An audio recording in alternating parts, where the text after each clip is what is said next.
Hello everyone, कैसे हो आप सब। स्वागत है एक बार पुनः आप सभी का हमारे अपने YouTube channel A to Z biology classes पर। उम्मीद करता हूं दोस्तों आप सभी बेहतर होंगे। आज की इस वीडियो में हम देखेंगे class 12th biology chapter 2। Chapter 2 में देखिए दोस्तों, जो चैप्टर है हमारा वो है पुष्पीय पादपों में लैंगिक जनन। देखिए यदि हम बात करें पुष्पीय पादपों में लैंगिक जनन की, तो देखिए आज की इस वीडियो में हम देखेंगे लघु बीजाणु यानी कि जो परागकण होते हैं उनकी संरचना के बारे में। तो देखिए जो लघु बीजाणु या परागकण होते हैं जिनको कि हम माइक्रोस्पोर या पोलन ग्रैन भी कहते हैं। देखिए सबसे पहले तो यदि हम बात करते हैं परागकण की, तो देखिए परागकण क्या होते हैं, नर कोशिकाएं होती है, क्योंकि यही विकसित होकर के नर युग्मक का निर्माण करते हैं। देखिए परागकण ही अपने अंदर विकसित होकर के नर युग्मक का निर्माण करते हैं और ये जो पराग कोष होते हैं उन्हीं के अंदर परागकण बनते हैं। देखिए स्टेमेन की जो संरचना होती है उसमें एक संरचना होती है जिसको हम पराग कोष कहते हैं। तो देखिए पराग कोष के अंदर ही क्या बनते हैं, परागकण बनते हैं।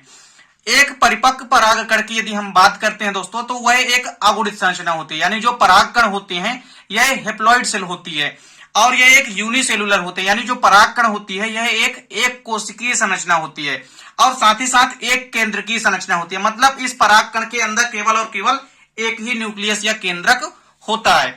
देखिए आगे आपको क्या देखना है कि जो परिपक्व नर युग्मकोद्भिद होता है बेसिकली, यानी जो हमारा नर युग्मक होते हैं यानी कि जिनके अंदर बनते हैं, यानी परागकण के अंदर बनते हैं। तो चूंकि जो परागकण या लघु बीजाणु होते हैं, एक परिपक्व लघु बीजाणु या परागकण जो होता है वह दो भित्तियों द्वारा घिरा होता है। बाएं मोटी भित्ति जो होती है क्यूटिन युक्त आवरण वाली होती है जिस पर कांटे लगे होते हैं। देखिए जो पूरी की पूरी संरचना होती है परागकण की, उसमें दो भित्तियां पाई जाती है। एक तो बाएं भित्ति होती है जो कि बाएं चोल कहलाती है। बेसिकली यह भित्ति मोटी होती है, क्यूटिन युक्त होती है और इस पर कांटे भी लगे होते हैं। और जो बाएं चोल होता है, बाएं चोल या एक्जाइन कहलाता है। मतलब जो परागकण की बाहरी भित्ति होती है वह परागकण या वह बेसिकली परागकण की जो बाएं भित्ति है वह बाएं चोल या एक्जाइन कहलाती है। और बाएं चोल के अंदर एक आवरण पाया जाता है, मतलब बाएं चोल के अंदर एक भित्ति पाई जाती है जो कि अंतःचोल कहलाती है। और दोनों आवरणों के अंदर कोशिका द्रव भरा रहता है। दोनों आवरणों के अंदर यानी परागकण की जो संरचना है उसके जो दोनों आवरण है यानी दोनों भित्तियां जो है उनके अंदर कोशिका द्रव भरा होता है और उनमें एक अगुणित केंद्रक भी पाया जाता है। परागकण की संरचना के अंदर आपको एक स्पष्ट केंद्रक भी दिखाई देता है। अब आपको यहाँ पे देखना है कि जो परागकण की संरचना है यानी जो पोलन ग्रेन की संरचना होती है, इसमें तो आपको दो भित्तियां दिखाई दे रही है। देखिए जो ग्रीन कलर की पट्टी है ये क्या कहलाती है, बाएं चोल या एक्जाइन कहलाती है। वहीं यहाँ पे आप देख सकते हैं कि ये जो बाएं चोल होती है इस पर जगह जगह कांटे भी दिखाई दे रहे हैं आपको। इसके बाद जो यहाँ पे जो ब्लू कलर की पट्टी आपको दिखाई दे रही है ये अंतःचोल कहलाती है, यानी ये जो आंतरिक भित्ति होती है यही क्या कहलाती है, अंतःचोल या इंटाइन कहलाती है। और देखिए इन दोनों भित्तियों के अंदर स्पष्ट रूप से कोशिका द्रव्य यानी कि साइटोप्लाज्म जो है भरा हुआ होता है। और इसकी जो आंतरिक भित्ति होती है, जो अंतःचोल होती है या इंटाइन होती है, उसमें एक धसी हुई संरचना होती है जिसको हम क्या कहते हैं, जर्मपोर कहते हैं।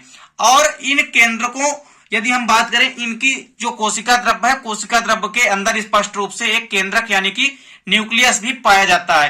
तो पूरी की पूरी परागकण की संरचना में दो भित्तियां होती है। बाएं भित्ति जो है बाएं चोल कहलाती है, क्यूटिन युक्त होती है, इस पर कांटे पाए जाते हैं। आंतरिक भित्ति अंतःचोल कहलाती है। दोनों भित्तियों के अंदर कोशिका द्रव्य भरा होता है और कोशिका द्रव्य के अंदर एक अगुणित जो है यानी कि हेप्लॉइड केंद्रक जो है प्रेजेंट होता है। और देखिए जो परागकण होते हैं उनकी बाएं भित्ति पर यानी जो बाएं चोल होता है यानी कि एक्जाइन जो होता है उस पर एक रसायन भी पाया जाता है जिसको हम क्या कहते हैं, स्पोरोपोलेनिन कहते हैं। और यह क्वेश्चन भी कई बार पेपर में पूछा जाता है कि जो परागकण की बाएं भित्ति होती है वो किसकी बनी होती है। तो ये आपको याद रखना है कि स्पोरोपोलेनिन की बनी होती है। देखिए यह जो स्पोरोपोलेनिन की जो भित्ति होती है यह बेसिकली ये एक रसायन होता है और यह भौतिक, रासायनिक और जैवीय अपघटन के प्रति प्रतिरोधी का कार्य करता है।